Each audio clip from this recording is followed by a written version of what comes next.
Good afternoon and welcome to Flat Earth United. Today we're going to be discussing the current nonsense that's in the news, and joining me live via Skype is Martin Liedtke. How are you doing, Martin? Oh, superb. Thank you for inviting me, Nathan. It's great to see you again. Thanks. It's a real pleasure, Martin. Good to have you here. I've said to give us a couple of minutes just to sort of launch into what's been going on, but I might forego that and just get straight into it rather than boring people with the details of my loss of internet and such like. So maybe you can start us. The plan is to go with the official narrative and explain to the audience currently how things are being presented in terms of this complete nonsense. So maybe if we can start there, Martin, that'd be great. Okay, well, my starting point, because it's so fluid and ongoing, is I'll just reel it back to 7705. Well, you all know about that attack. Well, this was exactly the same MO as what you see now. You all know the official narrative with that. Well, we'll move on from there. Now, you come up to the present day, this year alone, I'm going to cover. It's going to fill an entire show with just this year alone. But even building up to...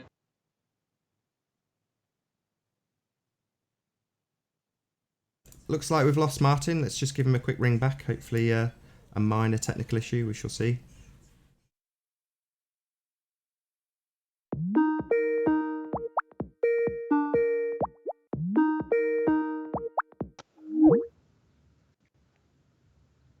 I dropped a second, but we're back. Yeah, I've got you back again, Martin. Wonderful. So yeah, if you can start, as I say, with the official narrative and just go through exactly how you see it, if you will. Okay, well, I'll just go from this year because basically there's been so many of these attacks in the last, say, 2 years that it would take all day to cover them. So I'll just go with the more recent ones that are still fresh in our memory, okay? So you get the Manchester Arena, okay? Well, that wasn't too long ago. That was just back in June. Well, they say in the Manchester Arena, government narrative, is a man turns up, blows himself up in the foyer of the concert of Adrian Grande, blown himself up, and many, many people killed. The estimations are somewhere in the region of 20 odd, but they don't really know. Any pictures of this? No, not really, but I'll get there in a minute. So this is the official government narrative. What they tell you, ISIS have said that they're responsible. So this is what they class as a terror attack. Okay, well, they go on then. So you get the, obviously the one in Times Square, but I'll just focus on the British ones because they're going to fill up enough of a narrative. So then you get up to Westminster Bridge, famous tourist attraction. Okay, Eleanor? A famous tourist attraction, probably as famous as Times Square, something that everyone will know about. Apparently the narrative is a driver drives up onto the pavement on Tower Bridge, rams at least 20 people and killing them, jumps out, charges himself like just the one-man army, charges Parliament and gets shot dead by a guard at the gates. So that is the official narrative of Westminster Bridge. Well, you come a week or two later, London Bridge, another real well-known tourist attraction. Everybody knows the London Bridge is falling down, so that's in the psyche. So what's their official narrative? Well, exactly the same MO. Somebody goes across Vauxhall Bridge, London Bridge, ramming people and killing them. He gets to Vauxhall Market across the other side of the river on the south bank of the River Thames, and he kills a load of people in the market. But apparently in the Vauxhall Bridge there were 3 perps. They'll show you the pictures of these perps, but they don't actually look like real people. They look like CGI overlaid computer generations. But we'll get there later. This is the government official narrative. Well, then the biggest tragedy of all happened.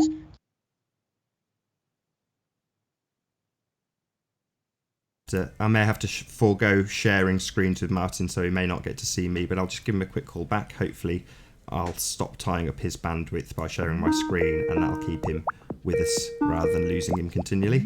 So hopefully we'll get Martin back in just a few moments. You back with us, Martin? Okay. Of course. So, I'll stop sharing screens with you, so you won't get to see me, but it'll hopefully tie up a bit less of your bandwidth. That's fine. I'm fine just like this, actually, Nathan. Fine, thanks. And then you come up to the, which is not exactly a terrorist attack, but it's still part of the narrative of what I believe is going on. The Grenfell Tower fire. This is something that I need to go into a little bit later. But the official government narrative on the Grenfell fire is they managed to see a broken pipe in a freezer in a flat on the 4th floor, which caused the fire, killing. The official figure is 79 dead and many, many more casualties. Okay, but that's not what people are saying in the neighbourhood. They're saying somewhere in the region of 700 to 1,000, maybe more. Nobody knows. So, but I'll get into the what's going on with that, because that needs a little bit of attention further along. Because I've had some private encounters with this Grenfell, and there's quite a lot come out. So I'll cover that a bit later. Now, the last week, really, really interesting. You get to Finsbury. Now, I made a post coming up to the Finsbury attack the evening before, saying, well, this is great. All we need now is a racially motivated attack. 4 hours later, there was a racially motivated attack. Although, the night of then, the BBC are announcing as their official narrative, a jihadist attack. Now, the official narrative is Finsbury Park, a terrorist who's looking at this morning, he's been to court, attempted murder, terror acts, etc., etc. Well, the guy's a white Christian from Weston-super-Mare originally, but he lives in my city of Cardiff. He hired a van locally, 1 mile away from where I live now. He drove it all the way to London, waited for all of the people to come out of a religious ritual, which is Ramadan, which is the end of Ramadan, which is a real big deal to these people. They haven't ate for weeks. So they have a ritual, they come out, and apparently this guy rams into them, running a load of them over, gets out, stabs one person to death. They jump on him, apparently, government narrative. The police turn up, drag this man away and save him, and then put him in the back of the van, and he's taken away. That's the government narrative, okay? But that's not what I've witnessed and what I've seen and what I've picked up. So, that's only a couple of days ago. So it gets fluid and fast from there. The next day, you get Paris, apparently, a lone driver in a car, packed with... Sorry about this, folks. We are definitely having some technical issues with Martin.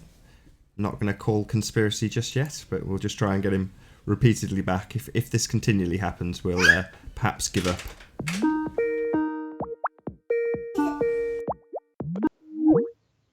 Okay, I wonder what they see in chat. Just go off for a second, is it? Or whatever. I don't know. Anyway, so Paris. So that was only yesterday, but this is fluid and ongoing. Remember, today is summer solstice. Why is that relevant? Well, it may not be, but I got a feeling it is. I was expecting some sort of attack today. Lo and behold, a terrorist attack. I'll get there. So Paris yesterday, this lone guy apparently has got explosives in the car. Apparently it bursts into flames.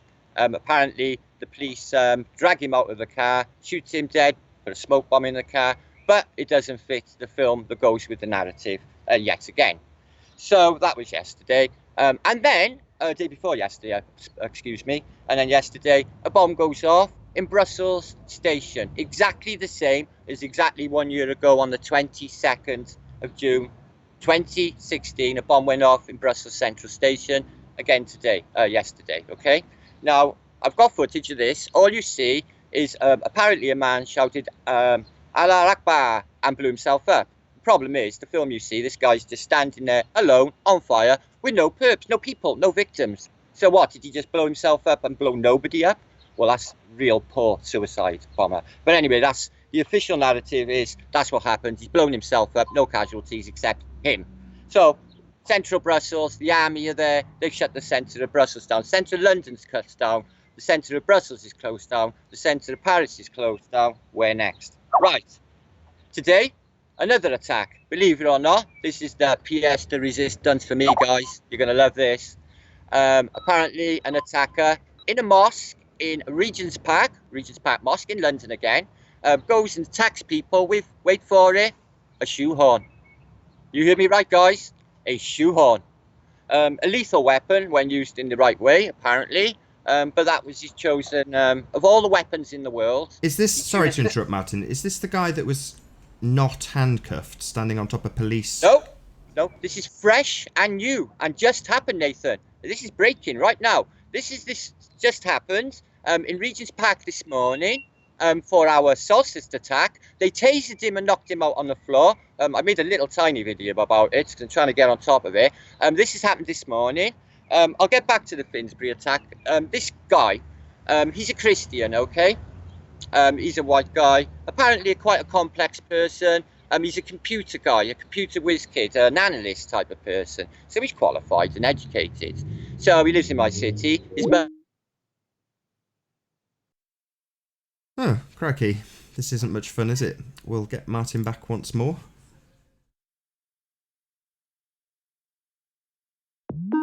I ask him to shut everything down before he starts up on his next little explanation.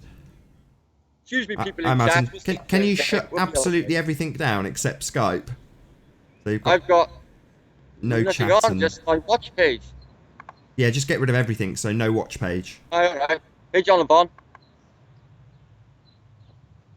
So this has just literally happened today. I mean, before you get into this then, Martin, if you can... In the last 2 hours, Nathan, this morning.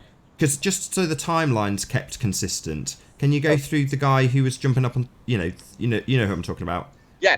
Well, to go back in time, because this is so fluid, it's hard to keep track of. But the most recent terror attack you will be thinking in your mind's eye is of the Finsbury Park, where this white assailant, who they are saying is a terrorist, well, I'm really confused about that. So what group is he exactly a terrorist for if he's a white Christian? Now, the government narrative is that he, as I said, jumps out, runs out into people, stabs a lady apparently to death. Okay. So they all jump on him. He's got a swollen eye. You can't see his eye. It's closed. Looks like Odin, a bit of, if you know about, if you look into Masonic symbology, there may be something in that for some people. So then he's arrested. Well, I put a little video out. He sat in the back of the van. His arms are up like this. Now, I'm very sorry. You get arrested, right? You got your arms behind your back. The reason being is because when you got handcuffs like that, right, you can strangle somebody. Or you can punch somebody with a double fist. They don't do it, ever. This is not practiced. The only time you will ever see somebody forward handcuffed is moving prisoners. The only time. They always handcuffed behind the back. This guy has got his arms like that. He's not handcuffed. Later on, you see him at the back of the police van, this assailant, this perp, this apparently guy who's just apparently murdered someone, waving. Not only that, before he gets in the van, after he's been beaten up, apparently after the police have pulled him away from all of the Arabs kicking holy poo out of him, he's got freedom to wander around. He gets a photograph taken that I use as the thumbnail. It's actually what you will see on Google when you Google about this event. You'll see this perp from Cardiff, this Darren Osborne is his name. Well, he's got no police on him. He's got free reign to walk about. Well, I'm sorry, if he was a murderer, if he was an Arab murderer, he would have been face down on the floor with a bullet in his head. Every assailant in all of these, what I see as hoax attacks, okay, has been shot dead. Now, let's reel this back. I'll just do a little timeline. That's just the summary of the official narrative, right? I'll cover Grenfell at the end, if that's okay with you, Nathan. Yeah, it's fine if you cover the tower at the end for me, Martin, but probably best if we get you on the line first. So let's do that. It's obviously a conversation that Skype don't like. I'm going to go straight into that conspiratard mode, Alan Martin, and blame Skype for it all. Well, Manchester, because we're all pretty much aware of what happened there. We've all seen the footage of lack of bodies and everything else. It doesn't take a genius to work out what's happened there. But get to Westminster Bridge.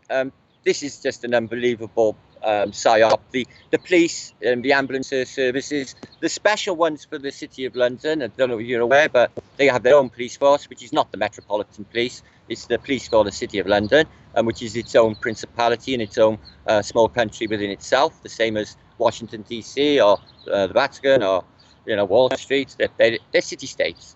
So the normal sort of emergency services were not permitted to go in the area. Now, what I witnessed was like people being terrorised by the police. There were a load of people. There's footage out there this morning on videos that I hadn't seen before. I've seen today.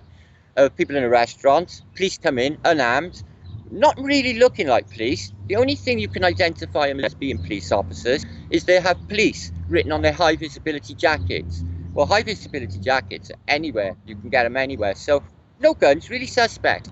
They asked to order everyone to hit the floor. Don't look up. The people's crime, having a meal. later on, then see all of the people from all of the restaurants in the area all marching down the roads with their hands on their heads, because apparently the narrative is that one of them could be a suicide bomber. Even the blonde white Christian lady with her hands on her head.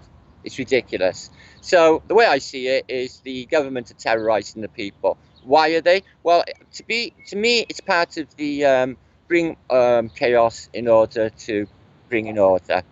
They want to divide people all the more. It's part of what I believe is a Hegelian dialectic at play. They bring in well, you've all heard the saying, problem, reaction, solution. Well, David Icke sometimes uses, but it's a totalitarian saying. Well, the problem is the events that you've just seen. The reaction, well, at the moment, it's the raw reaction of the migrants, the Muslim communities. At the moment, they're feeling like we get told to stay put in our buildings, get burnt alive, or shot dead, or basically attacked in our religious vigils, or praying. Hey, Eleanor, which is what they're doing. So I don't think the Arabs could be more alienated at this point. This is a deliberate thing by the government. They play both sides.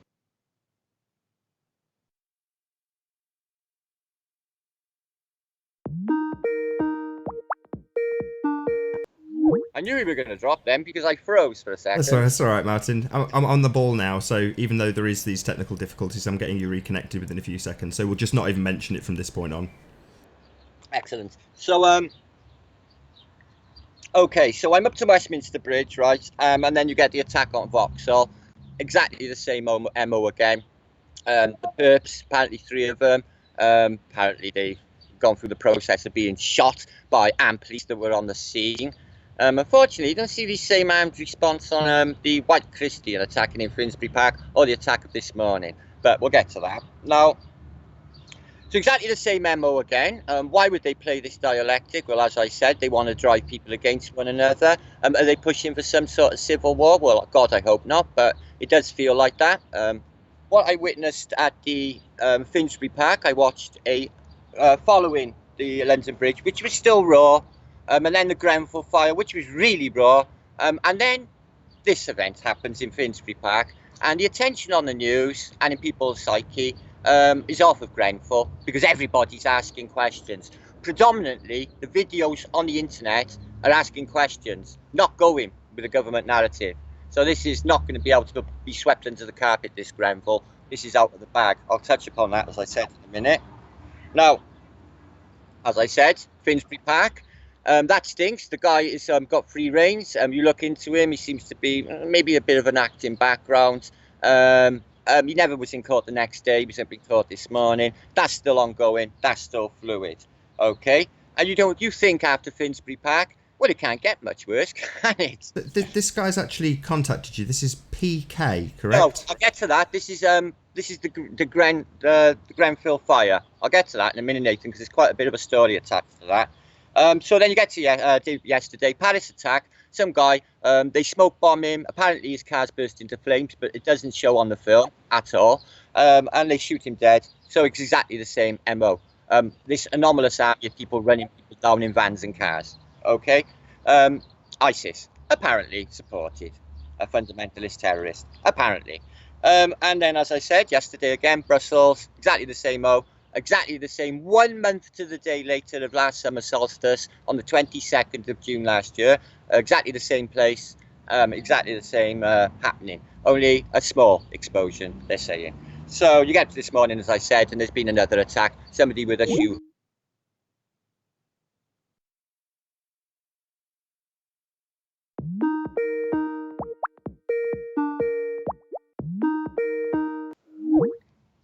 Tonight, as I said, is the main protests for the Grenfell Tower fire, and it will kick off. I may, if it gets really bad, cover a live stream that I know I watch and try to cover it live if I can, if it gets really bad.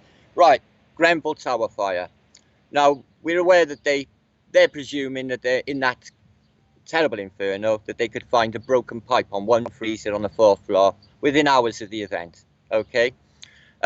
While the building's on fire, there's people on the ground taxing people down and collecting money for the potential dead while people are potentially burning alive behind them. For me, they're government introduced. Now, it's out of the bag. The reason I'm saying this is because people in the public eye, or people, sorry, not public eye, in the public, have come out and spoke and said this is arson, because the community there, they've had basically a large development just across the road of luxury flats. The guy who's sort of the backer to these luxury flats is a guy called Lowry, L-O-W-Y. The guy Lowry, who paid the same X amount of billions to Silverstein, the guy who was the owner of Twin Towers. So instantly there's a link with Grenfell and the Twin Towers. But to me, Grenfell not falling down when the entire building is gutted just shows everybody that 9/11 was indeed the same. Whoa, you're jumping way forward now. You said, no, I'll hold that back. So you've made quite a few connections there between Grenfell Tower and the leaseholder of the 9/11 Tower, or the Twin Towers in New York. Can you just give that a bit more padding? Yes. Well, it's deeper than that, because the name Grenfell itself, when you look into it, the name Grenfell, he was in fact a banking dynasty who done work with partners with JP Morgan and done business with the Asquiths and the like. So even the Grenfell Towers itself is basically tapped into this whole story. But this Lowry, I've looked into him. He's a Zionist full-on player. He paid, I don't know the exact figure, I think it was 2.4, something like that, billion to Silverstein. The guy got paid a massive insurance payout by this Lowry guy, who's doing the same investment at Grenfell, the site.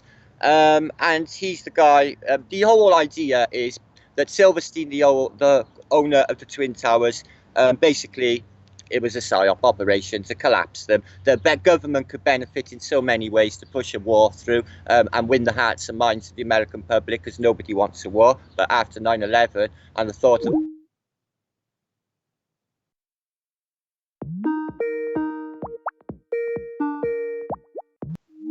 So there's a connection with Silverstein, okay? So I found that, and there's a connection with World Banks and sort of greed. Now, in comes the player PK Saku, who is apparently a local, who on first impressions, he's a young chap with dreadlocks, seems to be a man of the people. He speaks up on a BBC interview with Victoria Derbyshire. A few of the flat earthers know about this evil woman, this Zionist player. We know all about her. She's the guy who interviewed Ricky Dearman of the Hampstead case. Okay, now this is the guy I have seen on one of your other videos when I managed to get a bit of broadband. Well, I had a bit of interaction with this guy. This is the guy with the little tiny dreadlocks called... The chitlocks, yes. Yeah, he's called PK, right?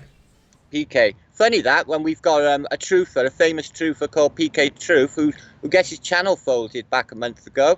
I thought that was really uncanny. Well, I do a bit of digging into this boy, PK. He was in a public school, Westminster public school, and he's in the Westminster School for Music and Arts. He's a producer, an artist, a co-founder of some sort of organisation. So he's in the actor realm. Okay, look, he's in the actor realm. So instantly, he's not a man of the people. He's one of them. It's potentially to me, anyway. Okay, so somebody on my comments, because I've been getting a lot of info coming in about all of these operations, these psychological operations, the massive psychological operation that is underway. So I try and compile it. Well, I had a link off of a girl called Annette, and says, why don't you get on his Facebook and ask him and speak to him? If he's a man of the people, I'm sure he will. So I did. But it was late in the night, about 2 o'clock. I said, hello, my name's Martin Liedtke, Flat Earth British YouTube. Is there any chance that I could have a word with you about the fire? Well, I thought in my mind that if you looked on my YouTube, you would see that I was a normal sort of bloke, although Flat Earth, but whatever. That's, you know, if he's not a believer, that's his problem. But listen to this, Nathan. He's only mentioned Flat Earth since me. I'll get to that now. I'm not joking. So, I mean, how old is this guy? Because he looks pretty young. Yeah, pretty young, 20 odd is at least. Not a bad looking kid, you know, dreadlocks. He's the one, he's got a lot of a following with the young people anyway, you know, Twitter and the like. So he sends me within 15 or 20 minutes back on my Facebook a little cartoon character, and ha ha ha ha ha ha, I take it that's for my Flat Earth, I'm not sure. And he says to me, that video with me.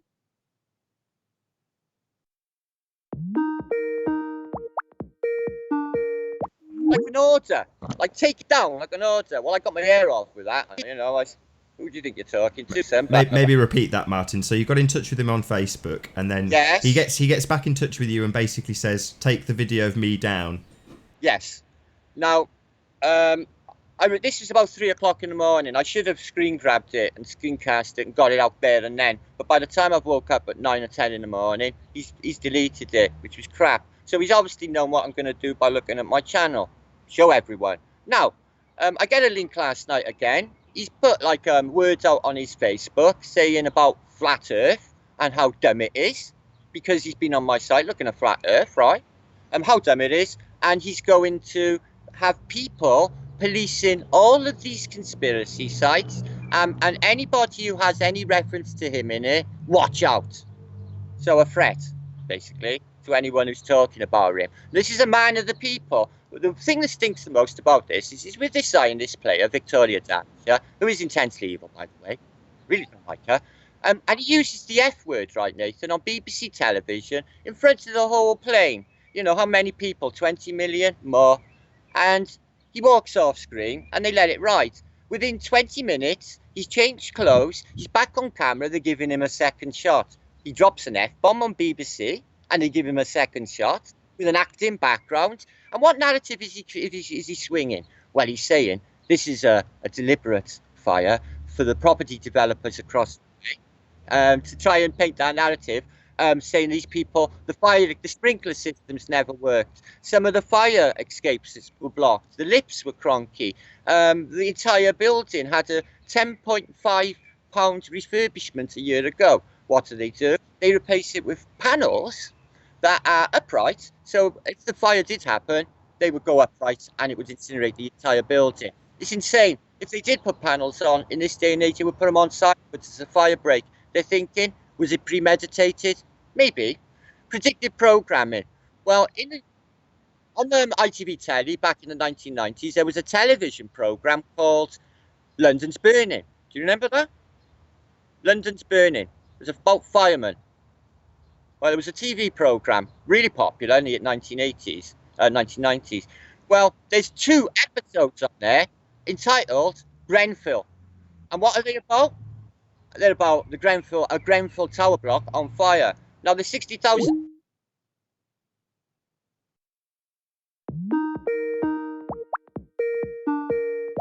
So, well, that's uncanny, isn't it? 60,000 tower blocks, and they choose Grenfell for two episodes of London's Burning. So, is that predictive programming? Potentially, yeah. I'm trying to look into why they chose this particular. I mean, the bit. Sorry to interrupt again, Martin. The bit that's quite interesting to me is I've got no idea. I'm going to clarify this for the audience now. I don't watch TV and I've been without internet for the last 5 days, so literally all of this is completely fresh to me. So if I seem totally vague, that's why. But you mentioned about the towers looking like they were empty. Can you explain what you meant by that? Well, it is intriguing because Amir, Insanity to Sanity, posted. He's on this. He lives not too far away, 10 minutes from the site, and he went there to take a look. And as per usual, you can't get anywhere near to have a look at the building, the burnout. You can see it, you can smell it, but you can't get near. So he takes a few snaps and he looks at the snaps that are available on Google, and it does. There's one put in there actually, Nathan, I found last night, of what looks like furniture, washing machines and fridges. But on first appearance, it would appear that they look like they're empty shells. He uses for a reference, he shows you pictures of Homs, the city in Syria, which is apparently blown up and bombed out, isn't it? And you see footage of this. But when you see footage of Homs, all of the rooms are completely empty. No bedding, no furniture, no tables, no chairs, no fixtures, no fitting, no doors even. They didn't get incinerated, they just didn't exist. So that could be a psyop, like a movie scene, like a small village ruined for news purposes. They do it for movies, why wouldn't they do it for news? So, excuse me, somebody come up and block my screen. No, you're still with us, Martin. I mean, the first and most obvious question is who benefits from this? Who benefits from the tower being burnt down?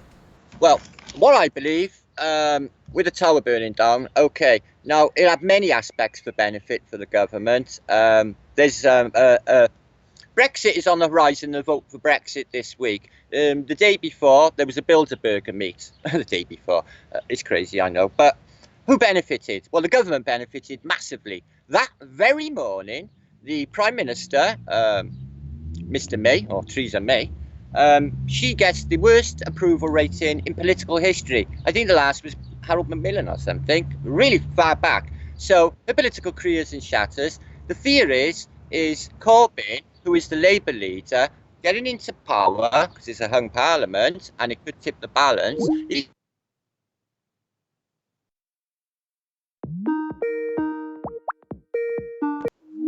If he gets into power, Corbyn, he's a member of the Fabian Society. Now, if anybody don't know about the Fabian Society, they're another secret organisation, a bit like the Skull and Crossbones and all of the other ones, the Freemasons and what have you.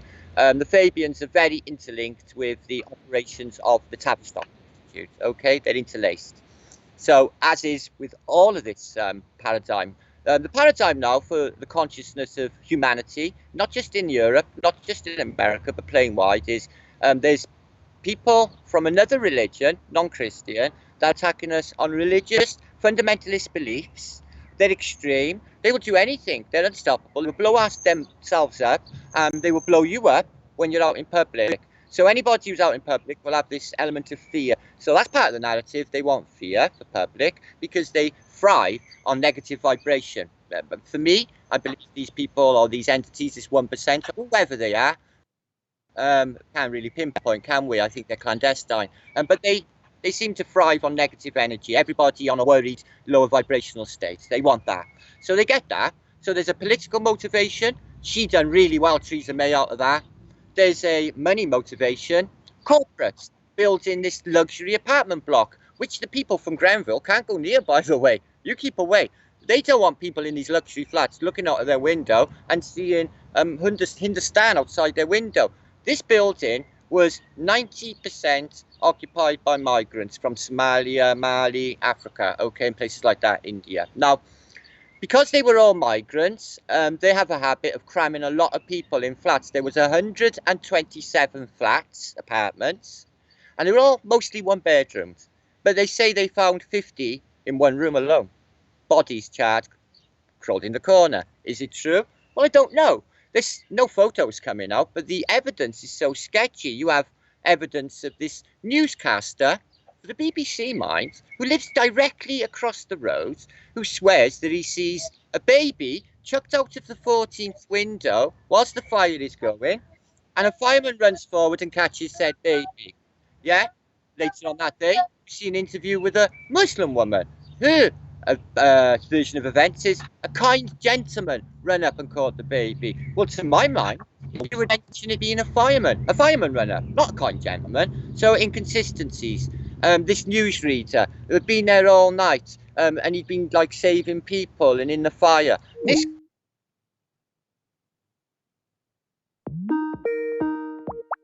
Sorry about the technical difficulties, people. Oh, if we're going to get Martin back at all on this occasion.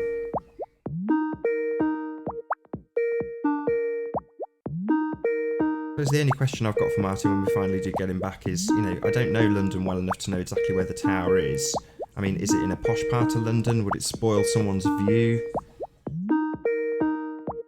Seems like a crazy question, but sometimes these things are so petty in terms of why they're perpetrated. Let's just try once more. If not, we may have to round out this show here. So far, I'm shaking my head because I'm slightly in amazement at what I'm hearing. You back with us, Martin? Yeah, fine, thank you.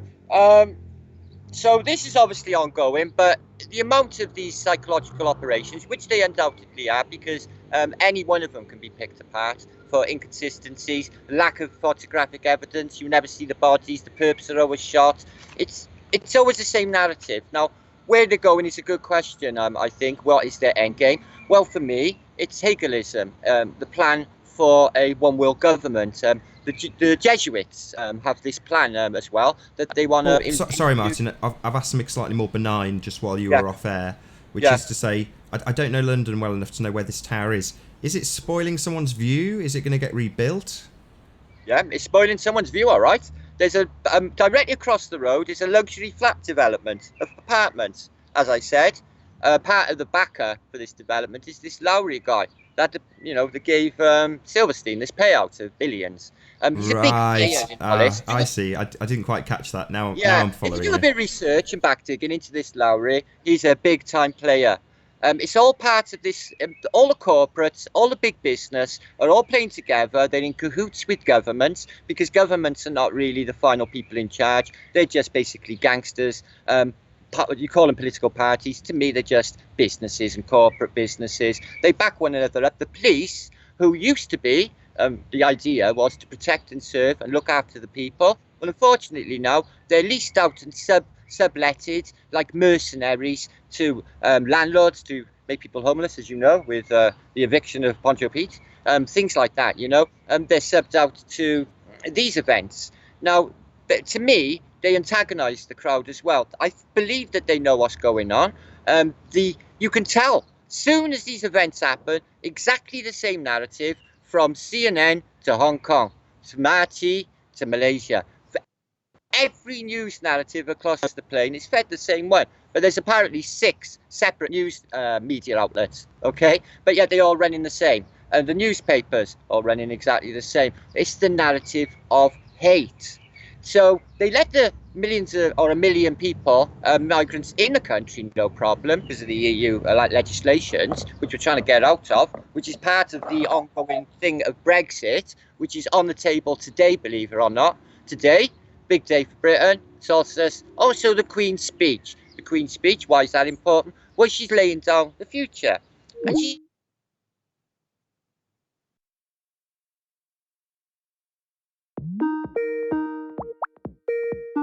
While Martin's reconnecting, I just noticed that Nora had said in the chat that they need to purge the area for gentrification. Would you agree with that? I would, yes. Exactly what I would agree with. There's a couple of these blocks of flats, but as I said, they had a refurbishment last year of 10.4 million. This boy PK says that they were £65,000 each for each elevator to be repaired or replaced. But he says, well, yeah, all these blocks of flats are exactly the same as when I was a boy. Although when you look at his background, he's not even from that area. So he's painting this narrative, but he throws you what's called a curveball, Nathan, where when you dig in, you'll run into a brick wall. It's deliberate. He seems to be a man for the people, but in my opinion, I'm biased because I feel he didn't want to talk to me. I found that alarming to myself, and him being an actor as well. For me, he's coming out with wants everybody to know that this was a murder, a mass murder, if it was a psychological operation. He tells everybody. He let him do it twice across the world's media. Okay, he's got an acting background, so to me, it's the old narrative of controlling the opposition. They want you to know that they've murdered people in a tower block. They want you to know it's for corporate gain and greed, which is the bottom line, and political. These politicians have gained really, really well out of this as well. They've taken the heat away from the Fabian Society and the Marxist agenda of Corbyn, because this is falling into a Marxist totalitarian society as we speak. I watched 10 minutes of the Queen's Well, sorry, speech. Martin, you've mentioned the Fabian Society a couple of times. Yes. I don't know anything about them, so... Okay. Well, I got a book. If anybody wants it, contact me and I can give you books on the Fabian Society. They're as much players as the Masons or the Illuminati or any Skull and Crossbones, the Trilateral Commission, Bilderbergs, or any of these secret organisations. They are as prominent and active.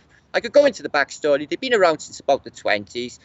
They work closely with the works of the Tavistock Institute, stateside and Europe as well, which underlines the social paradigm, the world we see around us. This includes fashion. This includes the foods we eat, the changing paradigm in social thought. Like in the 60s, we had free sex because of the pill, the miniskirts, and this was all them. The introduction of LSD into society.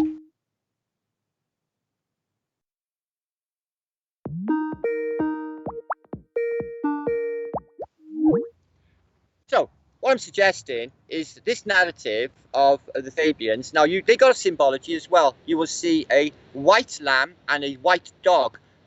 Member of the Fabian Society, Russell Brand.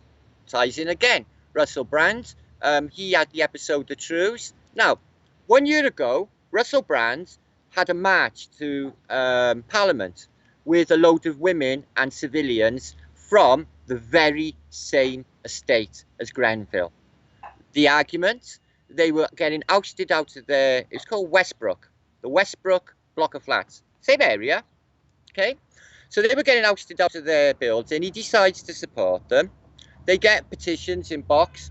I think it was 500,000, supported by Russell Brand's Trues YouTube channel. This was all last year. It became an episode called Snidegate. The reason being, he's outside Parliament, 10 Downing Street, taking these petitions with the Westbrook women. And this news guy comes up to him and basically gives him a bit of stick, saying, how could you be a hypocrite supporting these real women from a council estate, yet you have 12 million or more in your bank account? And he went, you're just a snide, and got evil and nasty with him. Anyway, to move on, he manages to get the women of Westbrook saved, and they save their block of flats and push through this refurbishment for the same block of flats as Grenfell. Ties in with Russell Brand, the Fabian Society, all of it just ties in. It's all interlaced. The more I dig, I find that basically a road all leads back to the same plan. But the parallels that I can see, sorry Martin, the parallels that I can see straight away is that there's immediately multiple narratives running. So there's not just your perception of what could be going on, which, no offence, is pie in the sky, obviously. I mean, don't get me wrong, again, I think you're very good in these terms of things, and I'm hearing this all fresh, so I'm not even going to comment.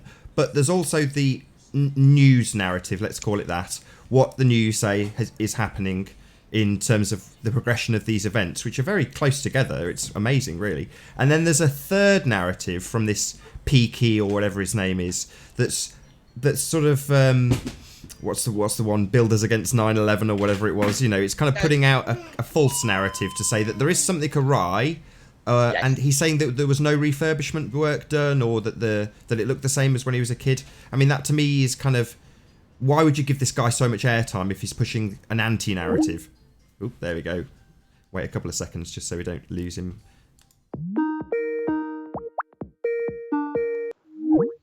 Exactly. Yeah, why would you give a guy airtime on the BBC when he's pushing an anti-narrative to what they're promoting there and then in the moment? It makes no sense. Makes no sense.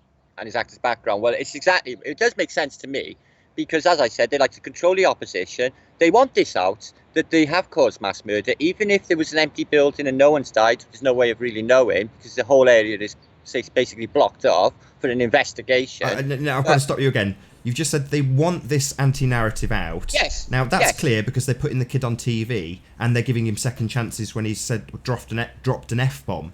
So I agree with you, but again, I don't see the motivation. I do see the motivation. I just want you to explain it to the audience. Okay. That's the best way to phrase it. Where this is going now, obviously, like if you look at the scenario today, centre of Paris closed down, centre of Brussels closed down, centre of London more or less closed down. Big massive protests. The cards, the dice have been rolled. The division has been set. Are they edging towards instigating a racial hatred civil war? Oh yeah, I 100% believe that's what they want. And why do I believe they want that? And what will they get out of it? Well, then they can introduce 100% police state. They can introduce martial law for whatever, getting this one world order push through, because I believe it's a reality. You've got all of the states, the mirrors coming through, where America and Mexico and Canada, a lot of people of America are not fully aware of this already, but they're going to be one country. They're going to have one currency called the Emira, and it's in the pipeline. This shit's going through. So they want, we've got the African state, the Asian state, and they're just going to have one big conglomerate state. It is already, as far as I'm concerned. You always see the same anomalous black uniformed soldiers, police, or whatever they are. If they're in Malaysia or if they're in any destination, they will always be dressed the same. I know fashions change, but to me, it's all part of the same what I believe is an NWO, New World Order narrative. Now, I know we've been fed that, Nathan, on the internet, but not really, because I've been aware of this narrative since I read a book called New World Order that was published in 1923. And it outlines this to the letter.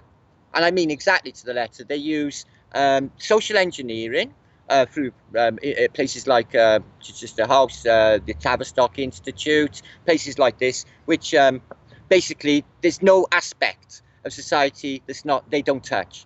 It reminds me of I've lost him. I'll say it anyway and maybe repeat it. But it reminds me of George Bush Senior saying, "We will usher in." I will repeat it. So I was just saying, it reminds me of George Bush Senior. "We will usher in the New World Order." They've all said it, more or less. Another pusher of that is Madeleine Albright as well. She's a big New World Order pusher. But this is very much long term, though. I mean, in the short term, they just want to scare the crap out of us. Would you agree? They want it. They have. They've interviewed people today, casually on the street, and everyone is in mortal fear for their lives. Everyone's on a lower vibrational state. It's what they want. No, not everybody. And that's why I said this at the beginning of the show. So my wife and I have been subject to none of this, literally none of it, because we've isolated ourselves from TV and the internet. Internet, we didn't necessarily want that to happen, but nonetheless, for a week we've not had any of this. And when I'm walking around at work, I hear people talking about it, and they do have that quiver in their voice. They are scared.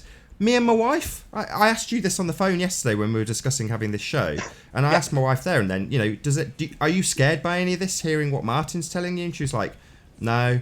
I was like, well, are you happier that you don't know about it? She was like, absolutely. Yeah. Much, much, much happier.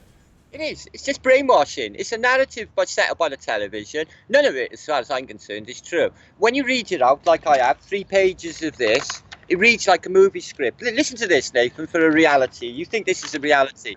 Before you start, you said that you'd spotted a pattern.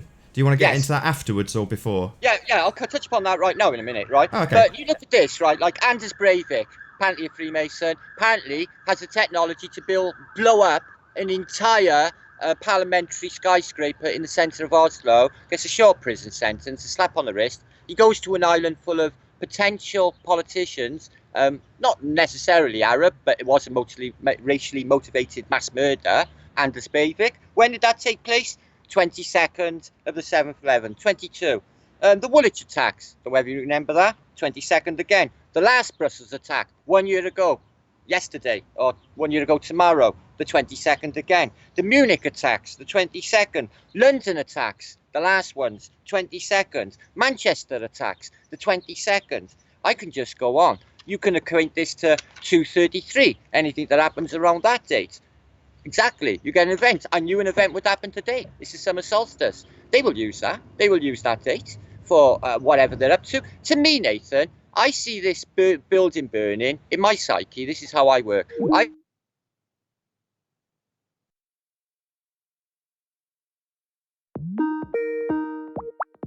Hopefully we'll see how Martin sees this all working in his psyche. I see it as a burnt offering. I see it as a sacrifice of what potentially could be 1,000 people. I do believe people have died. I do believe they want it out that they've caused it for greed. And at the moment, the Muslims are thinking this: oh my God, we get told to stay put in our buildings to burn to death by the government. Forced. They make sure they die. Make sure the sprinklers don't work when it was refurbished last year. Make sure the fire escapes are blocked. Refurbished last year makes no sense. This was a mass murder, premeditated and planned out, and predictively programmed also. I believe there was people in there. I believe this was all part of, she probably called that, is my opinion, Theresa May, that morning, because of her political stance that morning. She was in the worst anybody'd ever seen. She was dying of death politically. So it got all of the thought off of her. There was other things happening in the pipeline as well. So it's this same old magic trick to me, Nathan. Watch this hand over here and the magic trick's happening here. The magic trick over here is all of these events, which everybody is consumed with in the public now and thinking about. Maybe they're not thinking so much about the flat earth. You know, I'm not suggesting that they make these terrible, massive psychological operations to detract from everyone on the plane waking up to the globe lie. I don't know. It's a bit of a coincidence this is happening at the same time and accelerate. Well, it's a distraction, isn't it, from anything? So ultimately speaking, everybody's attention is on that. So no, I wouldn't agree that it's specifically as a distraction from flat Earth, but it is a distraction from flat Earth.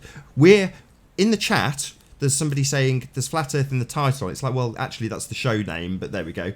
You know, the title of the show is Flat Earth United, regardless of whether or not we talk flat Earth. But most things will always link back into that for me. Now, we can be criticised. I'm sure JLB will criticise us for it. He's in the chat. And before the show, because he's covered this event as well, his most recent was on the van. And he does it in a I love JLB's videos, not gonna lie. But he did it in his sarcastic usual way, saying, absolute proof, 100% real. And then he quotes the narrative in a kind of monotone way. You know, so he's saying, look, people will say that the bodies haven't got any blood on them. Therefore, why would the van have any bodies on them? You know, in such a matter-of-fact way that, of course, that makes perfect sense, which I just think is genius. But, you know, so many people don't get it, though.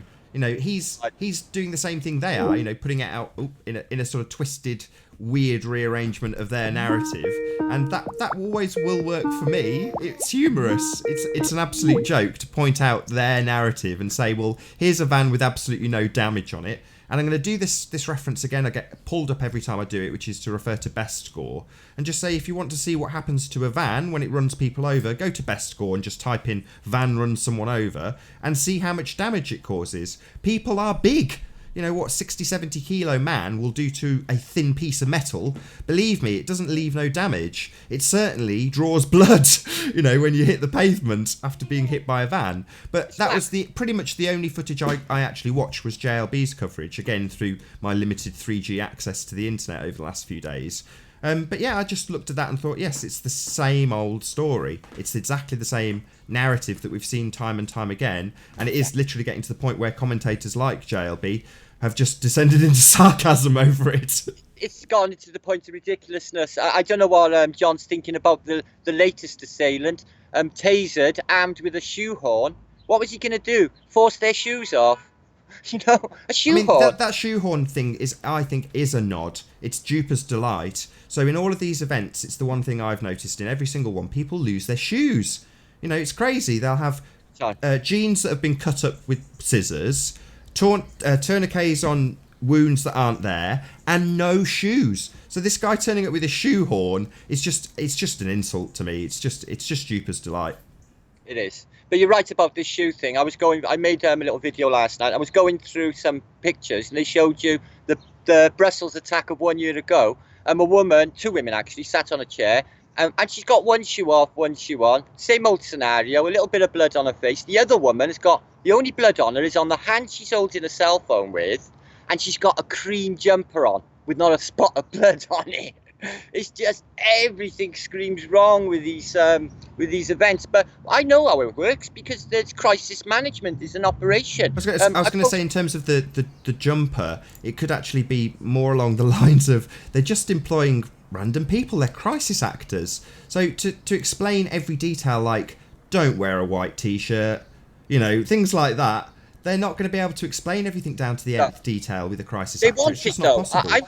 I'm finding what they're doing, Nathan, is they're chucking these curveballs in for when you investigate it, you hit a brick wall. Use an example. In the London Bridge attack, right, there was police changing down to their underpants, mind, in the street, and you will see them putting camouflage.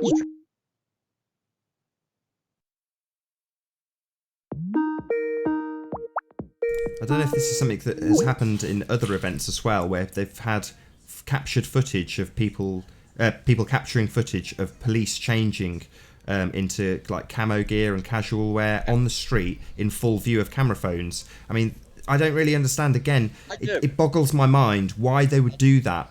You know, they've got plenty of facilities to get changed. Why didn't they get changed before they left? It doesn't make any sense. It does. It does when you understand how the narrative works. They want to do a curveball so that every time you investigate, you hit a brick wall. This is what they did. They showed you them people changing into camis and a blue shirt, And then the next image is of a apparent suicide bomber, dead, laying down, no blood of course, with some tins of baked beans tied around his middle, apparently a dummy bomb. But you see that he has camo trousers on, and a blue shirt, and a beard. Instantly, I did it myself. Oh my God, that's the police officer. He's doubling as the terrorist. But Russian vids and another person I seen debunked it. They matched his face. It's not the same geezer, but they want you to think it is. They know exactly what's going on. They know that. Oh, so it's another part of the magic trick. Show you on one hand, look, guy in camo pants. Ah, look, the terrorist who blew up's wearing camo pants. Go away and make the connection. And then it's a brick wall. They do it deliberately. It's a curveball. So then people are going to investigate. We're going to undress in the street. There's your attention. You're definitely going to look at this. Wearing our underpants. You're definitely going to film this and how unusual it is in the street when we could have done it at the police station or in vans. And then you see this next assailant in the same clothes. Anybody's going to acquaint that, but it's not the same dude. So they knew that was going to happen. To me, that's part of the plan. To me, it's a curveball. So you've investigated, you hit a brick wall. Same with this PK, this guy with the towers in Grenfell, this young chap. He's thrown a curveball. He's supporting, apparently, a man of the people, although he's not. And he's saying that he supports it. But he's painting the wrong narrative. He's not saying, like Lily Allen, the famous singer, is saying, or that other famous singer. I don't know her name, but apparently she's a right Illuminati player as well. But Lily Allen, the singer, came forward. She said, there's hundreds of people in there and they're covering it up. They're sticking at the 98 dead. But, people of, influence in music industry have come out saying that it's more people. So it's really outspoken. And as I said, predominantly the videos on the internet are calling it out. They wanted it to be called out. They want the division. They want to...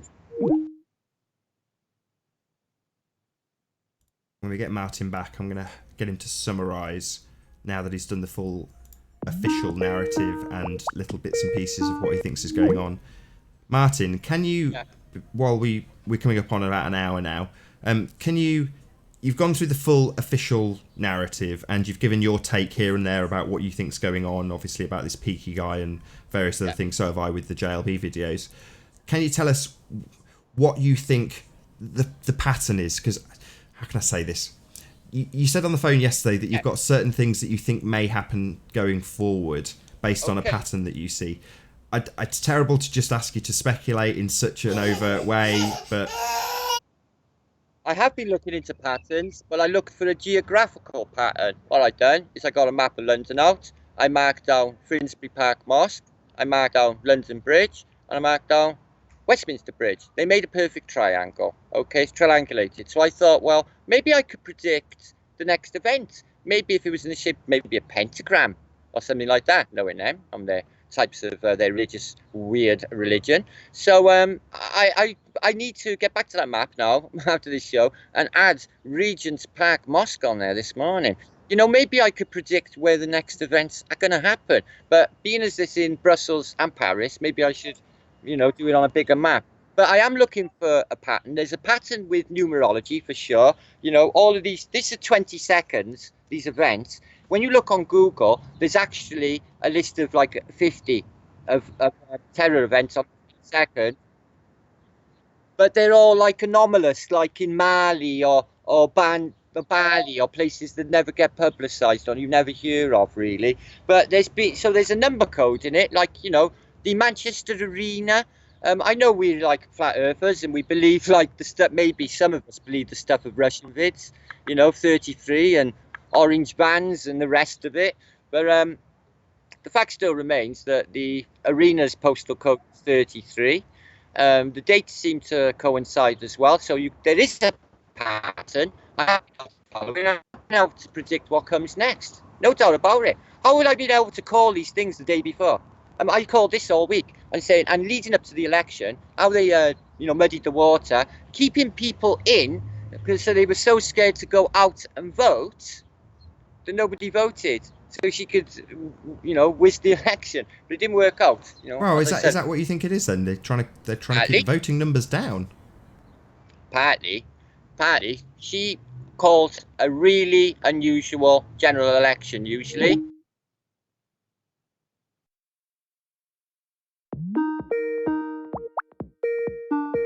once again, to everyone watching, I'm really sorry for the technical difficulties in this show. Hopefully we've kept Martin online long enough to keep it reasonably flowing nicely. But yeah, and you, Martin, as well. Thank you for your patience. No worries. It's okay. It's only a second, isn't it?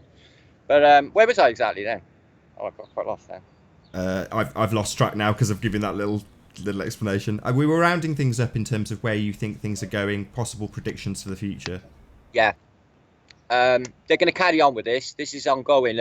I can tell because of the fluidity. It's getting almost daily. Apparently, we're at some sort of world war with an anomalous army of people in vans and cars that will run us over and kill us and shoot us and stab us and blow us up, apparently. But that's what everyone's thinking in their psyche. So they've already won the psychological operation. They've already got everyone scared. So what could they want for the future? Well, they want to stop anybody waking up to maybe a freer sort of society. They don't want that. This is sort of detracting from all of that freedom, going deeper into a really sinister new sort of aspect of society that I never expected. You know, it's partly like automated with the dehumanization, where they're going to have everyone sort of connected to this amazing technology that has given us these abilities. You know, where, you know, a 16-year-old boy could have the information of a quantum physicist at his fingertips, but yet chooses not to use it. Really unusual. But what's that about? Because that reminds me of a scene in Men in Black. So when they're recruiting the J character, they take him to a shooting range. This is a bit off topic, sorry. But they take him to a shooting range, and he's got all of these other recruits around him, and they're all shooting at aliens. And in the middle of the shoot, he stops and shoots a little tiny girl. Obviously, it's a cardboard cutout, because she's holding astrophysics books and quantum mechanics books, but she's only about 8 years old. So his excuse is she's obviously up to some crazy stuff. Yeah, yeah, she's got quantum physics books. She's up to some crazy shit. I don't remember that bit, actually. It must have been a newer one, was it? No, that was in the very first movie. I mean, all the other recruits are shooting the aliens, and one's like hanging from a lamppost, but he's holding a tissue. So he's pointing out that he's very observant. He's like, well, this guy's not snarling, he's sneezing, he's holding a tissue. Right. There's a lot of good things in the Men in Black. You know, he mentions the flat Earth before everybody knew the Earth was flat. He says it right there. Hey, Martin's not wrong, because Men in Black was probably one of the earliest references that I heard or consciously knew about. They were saying about the Earth being flat, because he's very specifically said it. So the Tommy Lee Jones character sat on I think he's on a park bench, and the other character, the Will Smith character, has literally just found out that there's aliens. Of course, globe programming at its finest. But when he just finds out, he said, look, 500 years ago, people thought the Earth is flat. Yesterday, you thought we were all alone. You know, that's not the exact phrasing, but you know what I mean. He's specifically referencing the fact that people used to think the Earth was flat in a way that's not subliminal. It's very overt. Yeah, interesting. Very, very interesting. But honest to God, the amount of attacks in the last last year, it's been crazy. Since I've been a YouTuber, you know, they've had more than this. It's Bataclan, Nice, Melbourne, Brussels, Berlin, Paris, Times Square, Westminster, London Bridge, Finsbury Park, Brussels again, Woolwich, Birmingham. It just goes on and on and on. And this is all in the last 2 years. And every one of them are a hoax. Every one of them I can pull. You don't see no bodies. Every one of them are shot dead. There's no follow-up story. But the people look into the crisis actors and say, how could they do this? You think they can actually hire all these people? Oh yeah, there's footage out there of a crisis actors in a shopping centre in Manchester where a suicide bomber pretends to blow himself up, and then you see all people injured with these same tourniquets on, with blood on them. Exactly the same scenario. That was another JLB video, was it not? It was. So that went viral for JLB. So last time I checked, he had about 500,000 views on it. And again, it was the same tone. It was the sarcastic, here's 100% proof it was real, but with a slightly different slant, because it was a 12-month-old drill, as you say, where it's Allahu Akbar, smoke grenade goes off, and then, you know, the normal, what you see on the news for these real events then occurs after this drill. So the parallels are uncanny. You know, it's not 100% proof of the event happening, obviously, but I think that was the point JLB was trying to make with that video.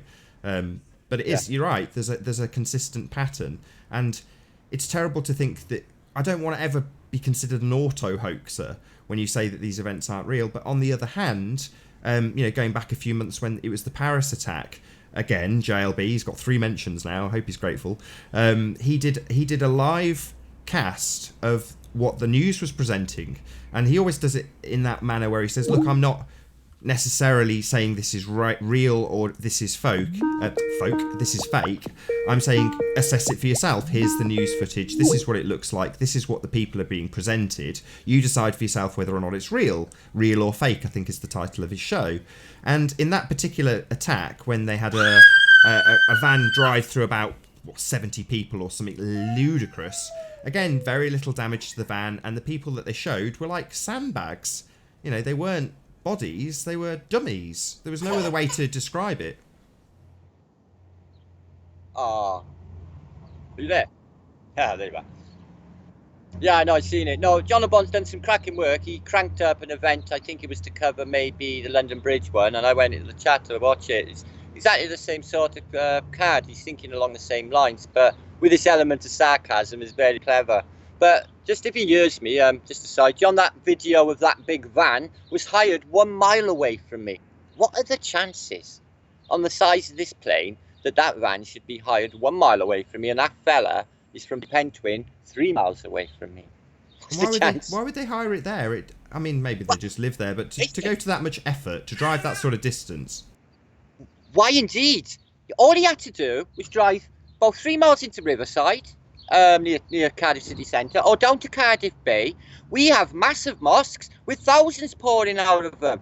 We have the Cardiff Bay may as well be Mogadishu. You wouldn't even know you were in Britain.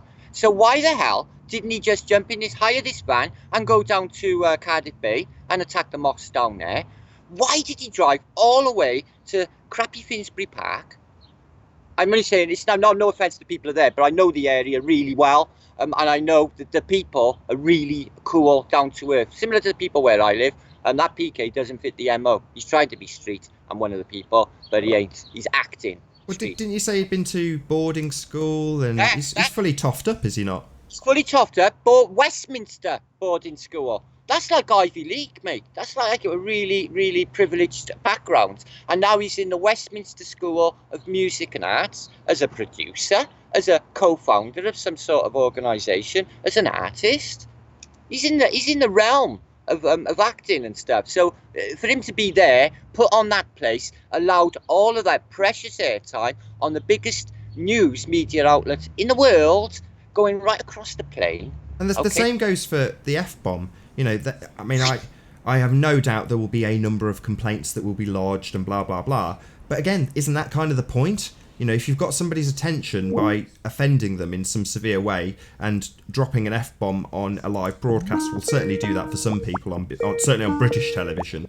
The British public are very easily offended when it comes to swearing, it would seem, especially in newscasts. I don't know why, but it will generate complaints. But again, it means it's on the tip of the tongue of everybody, right down to the common man who is pleased that the swearing on TV, and again it cross-pollinates all the way up to the upper echelons of the posh people who think that's absolutely appalling, then you shouldn't have swearing. It seems pathetic, I know, that we're discussing an F-bomb in amidst this, but it is very much part of it. I would almost like to bet that he was told to swear. It seemed like, because the reason I think that he was told to swear, and the reason I think he was going with a script, because I really do, is because the way he talked about it seemed unnatural. He seemed like he was poor acting, and he dropped the F-bomb in as the last word he said. That seems really weird. I'll just say F before and she's like, oh, I apologise for the viewers at home for that. And then he's completely changed his clothes and back on camera within an hour. Live on the biggest primetime news show, which is Victoria, Derbyshire. She's interviewing him. It just doesn't ring true. And his set narrative of, if he was exposing this big mass murder, do you think they'd pull him on the news to tell other people about it? Well, yeah, because I know how the narrative works. I know how the operation is working. They want everybody to know. But in their mindset of if you got to go with the government narrative and that's the real story, you wouldn't pull this guy on to blow it unless you wanted him to. Which I know, while from his response to me, that he's one of them. Very rude. No need to, basically order me to take his video down about him. And now Well, put it out that in in space. itself is quite weird because you'd think he'd be, regardless of the fact that you're obviously a conspiracy theorist and you're saying something in opposition to what he's saying, you'd think if he was out there in performing arts school, he'd be relishing the publicity. I mean, I say that for this. That's how I would see it, and I went through performing arts school, so I would just think, great, there's no such thing as bad publicity, wonderful news. But instead of that, he's telling you get that video down. That seems like, again, a little bit weird. Was. And the way he ordered it as well, really, really chopsy, and ha ha ha ha. I take it that was for me asking him to, could I have an interview with him? But I thought if he looked on my channel, he could see that I was just a bog standard normal bloke, and he's supposed to be a man of the people, that he might want to tell me.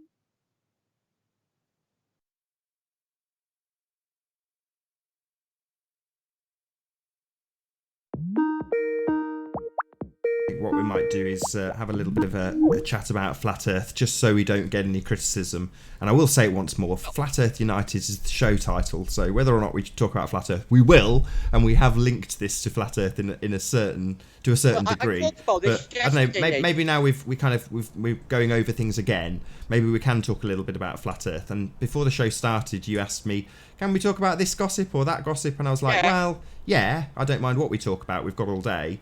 But I'd rather it wasn't talked about at the beginning hour, when we're going through all of this stuff. No, of course not. That's silly.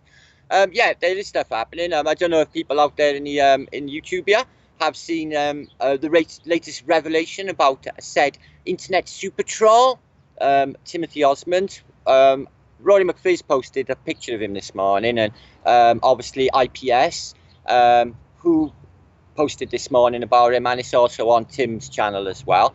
Have you heard Tim Osman? I spoke to him earlier. Have you heard his account of this though? Because he's saying this was absolutely intentional, and as far as I can tell, it certainly seems that way. It certainly seems to me like you don't show up at somebody's event and then say, "Look, I'm streaming. I'm live streaming. I'm here." You wouldn't do that unless you wanted somebody to come along and take pictures of you or see you or meet you. So to me, to say, we've caught him is kind of like, no, he's offered himself up. And I don't know, is there some Jedi mind trick involved here? I don't know what's in it for him. He says it's because of whoever that failed docs that Globebusters did. There's some guy out there that's been doxed as Tim Osman. Jason Hornsby. Say again, sorry? Well, he's trying to say on his vlog that he's trying to take the heat off of Jason Hornsby, the guy who's been put out there as being Tim Osmond, okay? He's saying that he's an innocent, although the picture does look remarkably like Jason Osmond on that I've seen this morning. That doesn't add up either. And I mean, leopards don't tend to change their spots. And from memory, I've even got a video on this.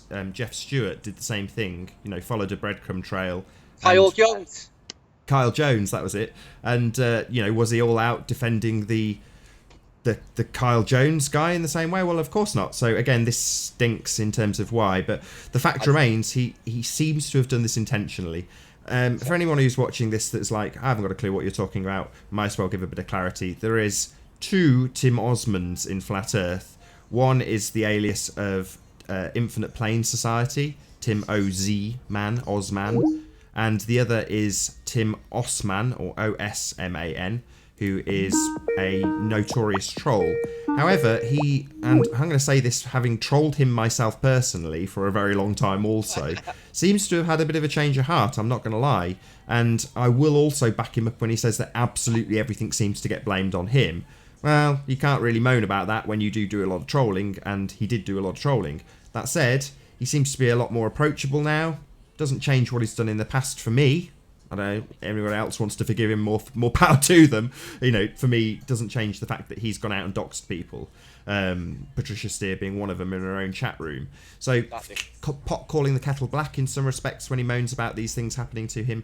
But it doesn't change the fact that he has, in my opinion, done this intentionally. He's gone out there to be photographed. Why? I don't know. I asked him, what's in it for you?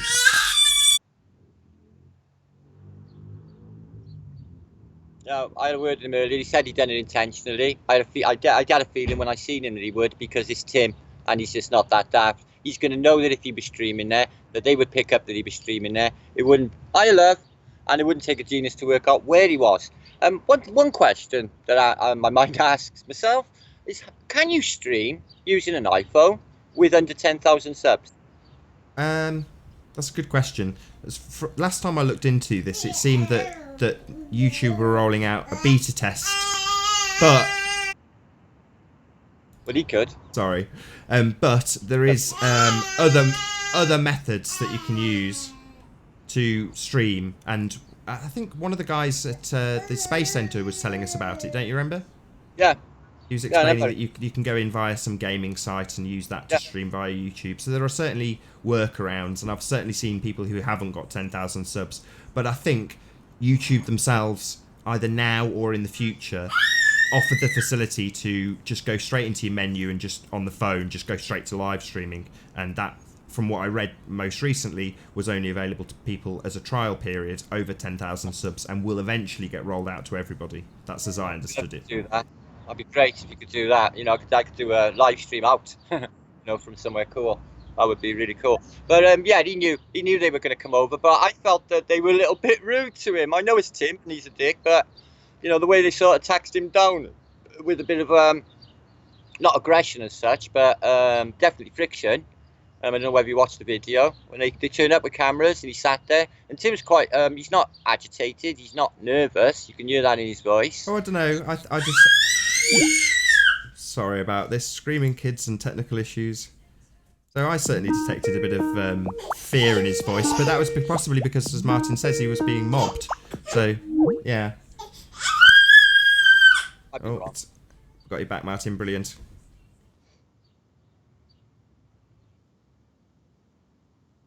No, I might be wrong, but I definitely think that he's saying as well that he turned up on purpose. This is Tim Osborne we're talking about, so there's nothing he doesn't do that isn't thought about and premeditated. If he turns up there, streaming, they would see him, they would touch him. So why did he want to be seen? Well, I got a little sneaking suspicion about this.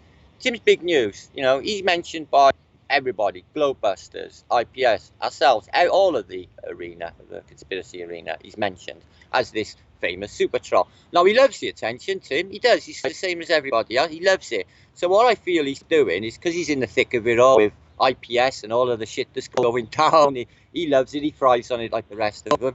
But what I think's happening with him is I think that he secretly wants to come out. And I don't think it's to ease off of Jason Hornsby, this person he's trying to protect, because he didn't do the same for Kyle Jones. You're quite right. I thought that myself. So I think that he looked, the picture that I seen this morning looked just like Jason Hornsby to me. Same nose, same bone structure, same tone, essentially the same person to me. Yeah, but, I mean, now we've got that bit, which frankly is the boring bit out of the way. Yeah, the thing that did interest me was, again, on a recent conversation between the two Tim Osmonds, and Tim Osmond said, look, I can't even get people to fund going out with a bit of geodetic surveying equipment. And I thought that's very interesting. I've heard him mention it several times, and people are all for promoting, flat Earth signs and things, which is great. It gets people to research the subject. But ultimately, we do need to get to a point where we've got, people who are smarter than us. That's the bottom line. None of us are infallible. Even the people who claim to be super, super smart, none of them are infallible. But ultimately, there's going to be people out there who can draw this to a conclusion. But it doesn't have anyone with the expertise, or anywhere near enough of the people with the expertise interested enough to be going out and either confirming or debunking the globe. The bottom line is we're in a position where, as far as we can tell, and Tim Osman with a S will also concede to this, as far as we, the common man, can tell, the Earth that we're presented with is flat. Now, I'm going to preface that by saying it's not flat. That's absurd. We have topology, the tides rise and fall, blah, blah, blah. But we are living on a plane as far as we can tell. Beyond that, we have Freemasons who go to space and tell us something totally different. Well, that doesn't necessarily mean that we live on a flat plane because they're lying. I will also concede to that point. But it does mean that beyond what we can actually verify ourselves, Sorry about that. That's the only point that we're told that it's a globe. By people who say, we can go up higher, we can go further away, we can have a look at this, and you cannot. Therefore, it doesn't matter that what you experience in your day-to-day existence is a flat plane. It's a globe, because look, we've got a picture of it. You know, there's one in the background right now. You know, and every time I see these images of globes, I just see fakeness. I just see CGI nonsense. Nothing ever changes in that respect. So it's one of those. I'm never going to ever be in a position to tell somebody I've got proof the Earth is flat.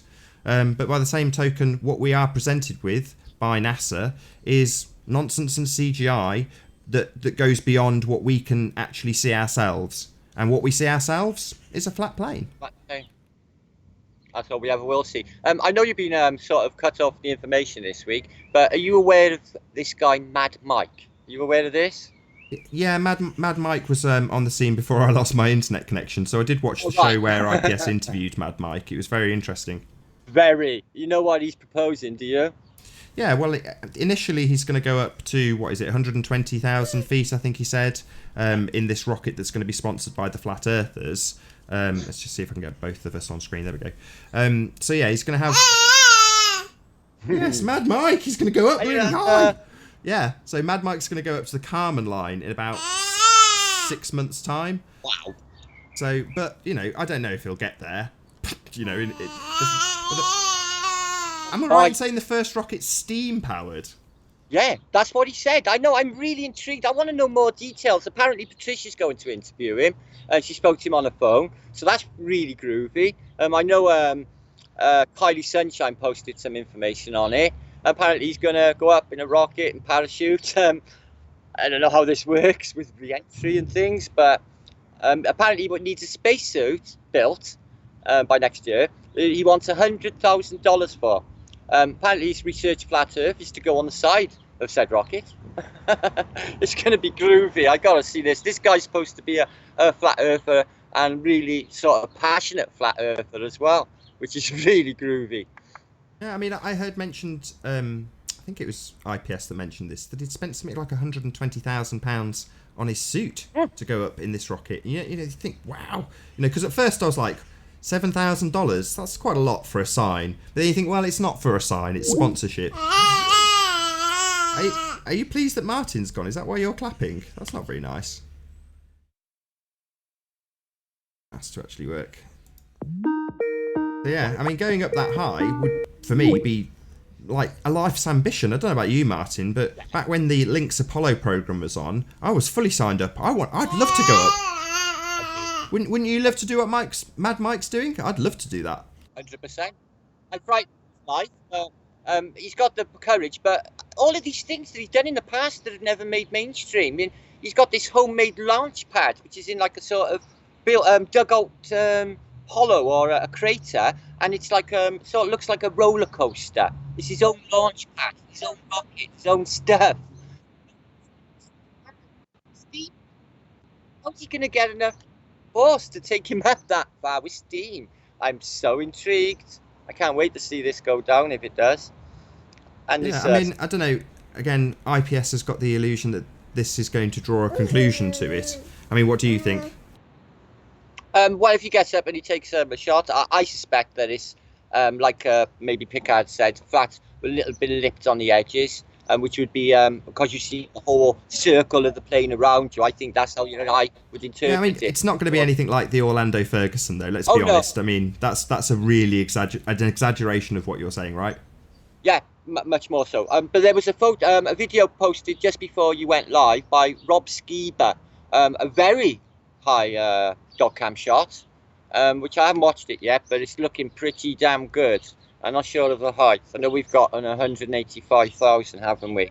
And it's dead flat, normal lens, not fisheye lens, GoPro lens. You will always see this as flat. I have no arguments in my psyche. I know it's, and I know we're no ball. But whatever it be, shape, well, as you said, I look around. I've been at sea for years. I always see things flat. It looks flat to me. So I'm going to go with that. I'm going to go with flat. Obviously, it's bumpy. I live in a mountainous country. It's bumpy, all right. But we're on a plane, overwhelmingly. And I do believe that there's more land. because of all of the inconsistencies with the maps. I do believe that there's more land elsewhere off plane. I do believe with this PSYOP of CC, climate change, 33, I believe that they try to make out that we're in real trouble caused by humanity so they can bring carbon tax and the rest. They don't want you mentioning it. Yeah, I hate to keep referencing the same people, but IPS has summed this up beautifully, and that's that global warming is futurism, and carbon tax is essentially paying for what was it they called indulgences. So yeah, I mean, don't want to sound like an IPS fanboy, but I completely agree with him. You know, that's what we've had as a replacement for Christianity. We now have the religion of the globe. That is our icon. The new cross is the globe, and global warming is the impending flood, or whatever. You know, that's what we have now. That's our latest faith-based belief system. It's the globe. I noticed a couple of things I never noticed before, like the way that they I believe that they're heating things up using basically geoengineering, and they climate change. But what really is going on is it's fine, because I believe that it's extended ice, extended land, more air, loads more out there. We haven't got to worry, and they know that, which is why they pollute the plane that we're on to hell without caring, because they know expanded air, expanded planes. Now, excuse me. I witnessed this for myself, the level of pollution that these nutters put up, and it really bugged me when I was a globe believer. I thought, however, could they just dirty this thin blue line of atmosphere up on this small ball when we've nowhere else to go except space? Well, that's exactly what they want you to believe. They want you to believe. I was just going to ask you, Martin, based on your maritime experiences, shall we say, was there anything that you came across that would actually suggest that to be the case? Hey, yes, I know, it's Daddy talking. So whenever we talk, we obviously talk about the confinements that you experience, like the shipping lanes. So yes. I can't envisage anything that you would say now that would let me believe that you'd actually seen anything that would suggest that to be true.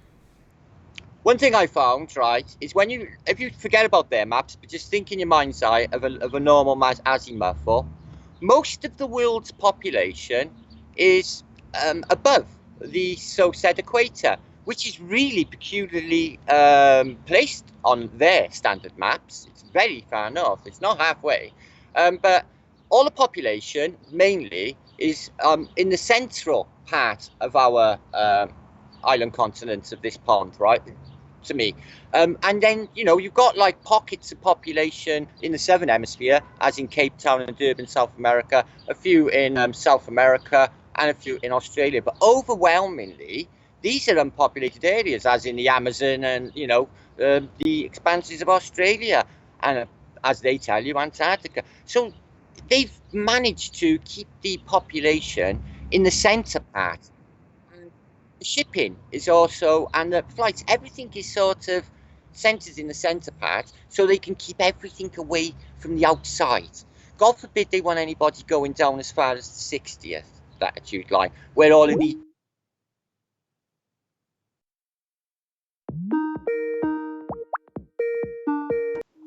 when all these weird ass restrictions come in, like don't smoke a cigarette, you can't blow smoke in the air, but yet they treat that as we do. Somebody who's been to Antarctica, Robert, there's crisp packets and rubbish everywhere. The place is terrible. They drop rubbish apparently wherever there is. To me, I don't even think the photographs that you see on Google are actually in Antarctica. My reason for believing this is because this is in the most, they tell you, tidal area in the world called the Roaring Forties. Terrible storms, 15-metre high swells, which I'm aware of because I know captains have been down there, and it's a living hell around the Cape Horn. That they'll lead you to believe, right? Every single photograph on Google, look for yourself, guys. Every single photograph of the ice wall or the Antarctica coast, videos or pictures, it's flat calm. Not even a top. I never see any weather or storms. Every single Antarctica picture online. I went through pages and pages and pages for something like half an hour, and I never seen one bit of tide or weather or where's this Roaring Forties. What really should be happening is it should be just crashing into said continent, but there's no evidence online for it, funnily enough. I picked that apart. Something definitely wrong there. These could be anywhere. These pictures, they could be showing island off of some Elizabeth Island in the North Tundra of Canada, all we know, because there's thousands of islands up there. as you know, one of them is populated by NASA, where they're pretending to do the Curiosity rover mission. They've got rovers look like Curiosity, where they're practicing in a small island off of, the the west coast of Greenland, apparently. Whereas in there, they're making out it's Mars and they're practicing for Mars on this scenery. So there could be just something like that happening. To me, my mind's made up. The episodes of Captain Cook and Shackleton of early exploration of Antarctica in the early 1900s was mostly lies, I believe. There's evidence to believe that Shackleton never went south, was actually in a lock in northern Scotland for 2 winters. Have you had, on your YouTube advertising, because I've certainly had this, an advert for a documentary about Shackleton? Yeah, I watched it. Oh, you watched it? I didn't watch it. Yeah, it's excellent. It's excellent. But it's inconsistent. Like, the ship getting trapped in the ice and crushed. But the one that alarm bells will ring the most is they tell you that survivors of the crew... I think this might be the last time we get Martin on the line, and afterwards I'll round out and thank everybody who's been watching us. But we'll round out the show probably shortly after this little conversation about Shackleton. Yeah, well, they reckon that the survivors of Shackleton got in a small boat and they managed to sail 3,500 miles without a compass, pinpoint a dot in the ocean called Elephant Island. Okay, they found a small whaling station and called for help to get the Shackleton expedition out of there. So to me, that's alarm bells ringing. I can't imagine men in a boat being able to pinpoint a dot in the ocean and find it whaling station as well. The stories are so unbelievable, magical, like fairy stories. Like Cook, I may go out for some time. I may be gone for some time. He walks out because he's such a gentleman. He chooses to die for his fellow man. But did you ever see the Red Dwarf account of that? So yes, of course. So it's in an episode called Marooned, and essentially he gets told that story. I'm going out for a walk. I may be some time, and Rimmer says, "Well, how do we know that? It's from Scott's diary." He says, "How do we know that Scott didn't bludgeon him over the head with a frozen husky and then eat him and then write that down while he's dabbing up his flesh with the last bit of gravy?" Yeah, I know. The thing is, the weather cleared in the morning. Apparently, they could visibly see a food dump a mile away. Okay, and then there's the magical story of Cook, Captain Scott, apparently finding Amundsen's flag in the centre of said continent. This little flag is put on a little pile of snow. There's photographs available. He's used apparently a compass, and he's pinpointed a flag in the middle of a continent where they would tell you that the magnetic declination is shifting 150 miles that way, or 200 miles that way, or 100 miles that way on a daily basis. So if you were using a compass to pinpoint a flag, it would be completely impossible using the southern compass or a sextant or any technology of the day, and he would not be able to pinpoint. It would be like trying to find a little stone pillar in the middle of the Sahara Desert. Well, if they knew its location, they could have potentially used dead reckoning, couldn't they? Well, not really if no one had ever been there, and he's the first person, and it's to him undiscovered territory. They were charting it as they were going. That's what I'm saying. If you've been there before, you can dead reckon to it. Yeah, but that's not if you haven't. They were cartographing as they were going, charting. A few of the ranges were named with after Captain Cook's.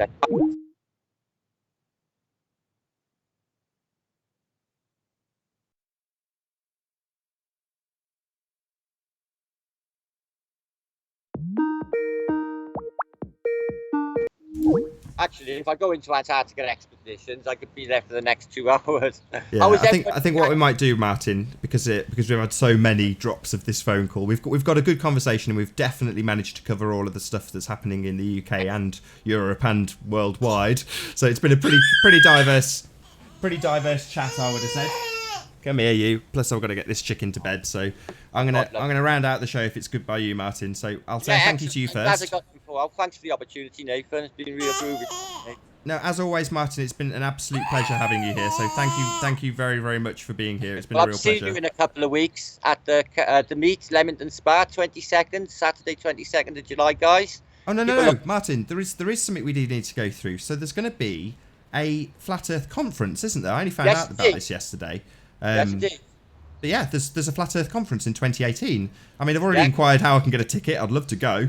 Awesome. Yeah, well, the website's up and running, Nathan. It goes live on the 31st of July. You'll be able to buy tickets from then. I've got details. I got the website anyway, but it goes live on the 31st. And you'll be able to buy tickets then. Yeah, it's next year, guys, on the 18th of April, I believe, the weekend of the 18th, around that time. But I'll have to double check. Myself, I'll be presenting. Dave Murphy, apparently Brian Nesbitt, or Darren Nesbitt, excuse me. Apparently 5 people from Belgium, a guy from Holland, excuse me again. A guy that I've met from Spain called Oliver Ludlow, who's a really groovy flat earther from Spain. He's got like 62,000 subs, and he's a really interesting guy. And apparently, I don't know if this is true, but apparently it's finalised because everything's booked up and it's already happening. My hotel room and everything's booked. So Max Sargent and Morgile are coming over on the Saturday night, apparently, and that's when I'll be on as well. So it's going to be a presentation. There'll be a big projection. I'm going to be helping out set that up because I have something like in the region of 5,000 images of Flat Earth, so I can help out with that. I'm going to need help with a bit of music as well, Flat Earth music. So we're organising it and we're working together to make this happen. I've been working in the background for something like maybe 2 months on this now. The guy who's done it is a real cool guy, Gary. He organised this sort of thing before. He knows exactly what he's doing. He's had to put the cash up, you know. He's had to book the bloody big hotel with a conference room. You know, like I suppose he's had to pay for my room because the hotel room's there. Was it Finland that he did the first? Because he'd actually done a another Flat Earth convention, I think. And from memory, it was near Zoe, or maybe not. I don't know if I'm getting the locations right. Can you remember exactly where he did his other Flat Earth conference? Sorry? Yeah, he did one. I think he done one in Holland. Remember last year when Lord Stephen Christ turned up in a conference last year in Holland? Remember that? Yeah, that's the same guy that organised that, right? Yeah, he did.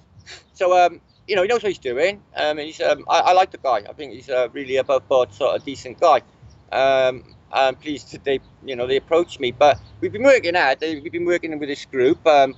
Karen Pittat, I can't pronounce the name actually, and her friends like Eternal Padawan. You know, the ones we met at Leicester Space Centre on a meet. They're part of the group, so they're working hard to make it all, you know, get it out there as well. But she had put a video out this morning because there was an argument on Facebook. Antonio, unfortunately, turned up and saying, "What are you touting this for? I'm going to have to find out from Flat Earthers whether this shit's true." I've known about it for a little while, but I didn't want to announce it yet because it's too far in the future, and we got the US conference, you know, on the forefront of our minds. And so, the massive event that will be the UK meet on Saturday the 22nd of July 2017, so this year in Leamington Spa. Of course, that's going to be absolutely amazing. Nathan, loads are coming. I'm not kidding you. I must have had 20 more emails. I see you there. People like Left Hand Path. I think Jem's going. Obviously, Jonathan Roberts. You know, everybody seems to be wanting to go. So everybody's welcome, guys. If you want to meet myself, Nathan, I think Patricia Steele's going to be there as well. Another YouTuber. It's going to be a real cool day. I know that for a fact. I'll be. Well, with that, while I've got a crying baby on my shoulder, I'm going to say one last thank you to you, Martin. So thank you very much. I'm going to cut you off and just round out and thank the audience. So thank you very much for being here. It's been a real pleasure, Martin. I know what it is. It's been a pleasure as always. God bless, Eleanor. Bye, love. Bye. See you soon, Martin. God bless, Lee. We'll cut him off at the end of his sentence. Really sorry, Martin. So with that, I will say one last thank you to all of you who have joined us in the live chat. Thank you very much for being here. Be sure to like, share, subscribe and comment below. I've been Nathan Oakley. I'll see you all in the next video.